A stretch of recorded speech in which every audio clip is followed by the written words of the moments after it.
আসছে ডিসেম্বরে জাতীয় সংসদ নির্বাচন অনুষ্ঠিত হবে বলে জানিয়েছে অন্তর্বর্তী সরকার। 2025 সালের শেষ দিক থেকে 2026 সালের প্রথমার্ধের মধ্যে নির্বাচনের সময় নির্ধারণ করা যায়।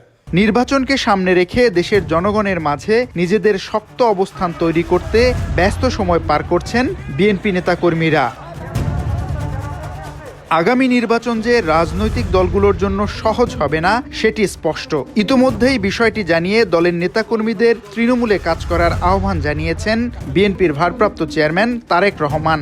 আমরা গণতন্ত্রের পক্ষের প্রতিটি সংগঠন, প্রতিটি দলকে আমরা ঐক্যবদ্ধ রাখার চেষ্টা করব এবং আমরা যত বেশি ঐক্যবদ্ধ থাকব তত আমরা দেশকে সামনের দিকে এগিয়ে নিয়ে যেতে পারবো। এরই মাঝে গত 28 ফেব্রুয়ারি নতুন রাজনৈতিক দল হিসেবে আত্মপ্রকাশ করেছে জাতীয় নাগরিক পার্টি, যার নেতৃত্ব দিচ্ছে বৈষম্য বিরোধী আন্দোলনে সামনের সারিতে থাকা ছাত্ররা। কেন্দ্রের পাশাপাশি নতুন রাজনৈতিক দলটিকে স্বাগত জানিয়েছে ছাত্রদল ঢাকা মহানগর উত্তর। প্রয়াত রাষ্ট্রপতি শহীদ জিয়াউর রহমান গণতন্ত্রে বিশ্বাসী ছিলেন। তিনি বহুদলীয় গণতন্ত্রে প্রবক্তা। যে কেউ আপনার দল গঠন করতে পারে।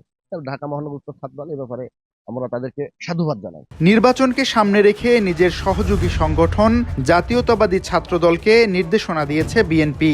দেশে বিদেশে ষড়যন্ত্র চলছে, প্রিয় সহকর্মীরা, ষড়যন্ত্র ছাড়া আজকে আমাদের দায়িত্ব হচ্ছে আমাদেরকে রুখে দাঁড়াতে হবে এবং আমাদের মেধা বুদ্ধি দিয়ে দাঁড়াতে হবে এবং সে মেধা বুদ্ধি দিয়ে আমরা তাদেরকে পরাজিত করতে পারবো বলে বিশ্বাস করি।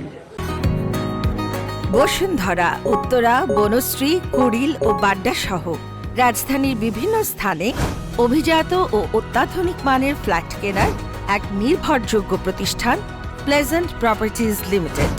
তাই আপনার স্বপ্নের আবাসনের জন্য আজই যোগাযোগ করুন। Pleasant properties limited, where destiny matches eventually.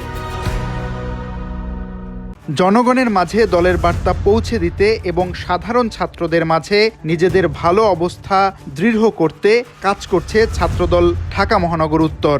Dhaka মহানগর উত্তর ছাত্রদল আগের থেকে আরো বেশি শক্তিশালী এবং গঠনমূলক এবং শিক্ষামূলক এবং যোগ্যতা ভিত্তিক, মেধা ভিত্তিক রাজনীতিতে আমরা নতুন ছাত্রদেরকে উদ্ধৃত করতে পারি।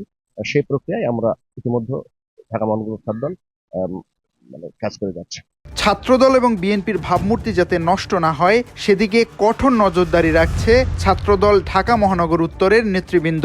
চাঁদাবাজদের বিপক্ষে আমাদের সাংগঠনিক অভিভাবক তৃণমূলের নেতা জনাব তারেক রহমান কতটা কঠোর এবং অনেক বড় বড় নেতা কর্মীদেরও যদি কোনো কিছু আপনার সামান্যতম কোনো ব্যাপারে কোনো সংশ্লিষ্টতা পেয়েছে, সেক্ষেত্রে কঠোর ব্যবস্থা আমাদের জনাব তারেক রহমান নিয়েছে এবং উনি আমাদেরকে স্পষ্ট করে বলে দিয়েছে এই দলে চাঁদাবাজের কোনো স্থান নাই। দু একটা সামান্য বিচ্ছিন্ন ঘটনা যেগুলা ঘটে এগুলোর ব্যাপারে আমরা কঠোর।